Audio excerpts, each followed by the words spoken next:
I'm going to do anything I can to marginally improve the situation at the border.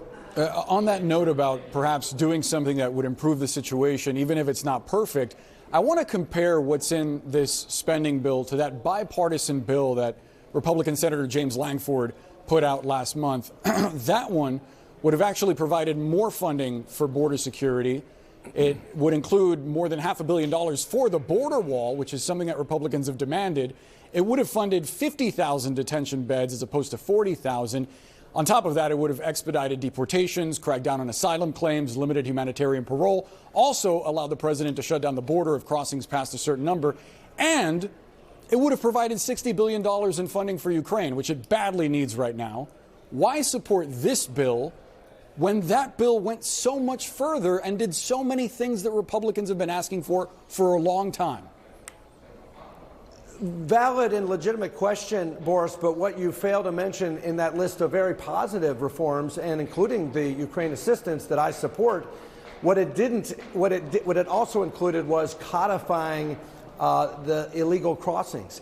It surged $7 billion. That so-called bipartisan border bill or immigration reform bill also provided $7 billion to sanctuary jurisdictions that would be a huge additional magnet for illegal migration. That's not what we need right now. So, yeah, there were some good features to Senator Langford's efforts. There were.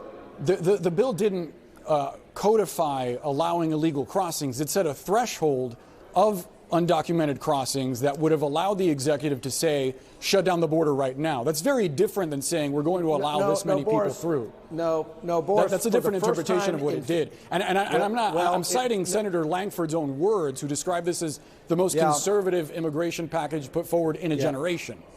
Look, James is a friend, and he's a good man, and he is well-intentioned in what he tried to do, but his hands were tied because he was negotiating with open border people who support amnesty. The problem we have in that bill that he negotiated, but the White House didn't even get anything, was that it put in federal law, Boris, it put in federal law an amount of illegal crossings that simply does not exist in current law. That's not exactly what it did, Congressman. But the idea that he was negotiating, the idea that he wanted to negotiate with people that were asking for amnesty, that bill didn't contain anything related to amnesty. Democrats essentially conceded, and they gave Republicans what they wanted without a pathway to citizenship.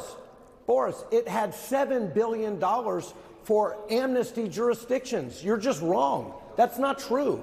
That bill would be a magnet for more illegal immigration. And look, at the end of the day, what we need is H.R. 2. What we need, Boris, is border security. We need to reinstitute the successful policies of the Trump administration. We need to finish the border wall. We need to remain in Mexico. We need the migrant protection protocols. We need to end this disastrous catch and release that resulted in the murder of Lake and Riley and others. That bill would have done that, that's happening in this country. That bill would have ended the parole program. The American people are sick and tired of this administration's dangerous policy that has resulted in 340 individuals on the terror watch list apprehended at the southern border under his watch. And how many gotaways, we don't even know. 1.8 million gotaways that the Border Patrol has identified. That doesn't even count the number of individuals who they haven't even detected. Americans are dying of fentanyl overdoses. The cartels are exploiting the southern border. The Chinese Communist Party is working with the cartels to exploit this. Kentuckians are dying at record levels because of fentanyl coming across our southern border.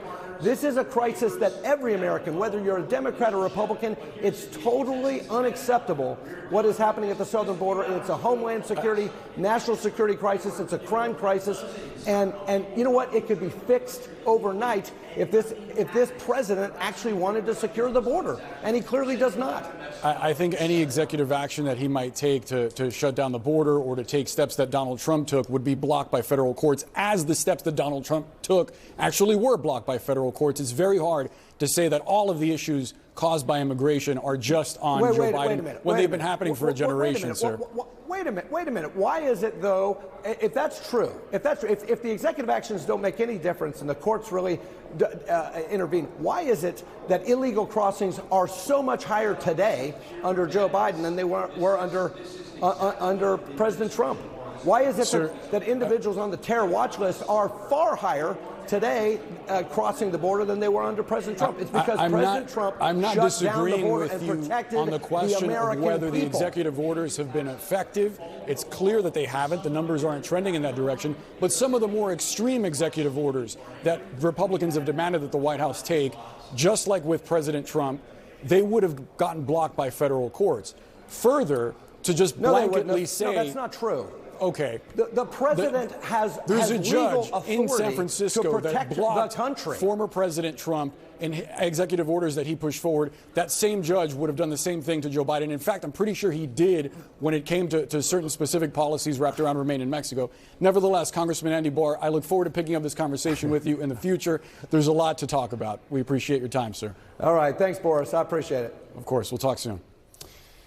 Next, the investigation into a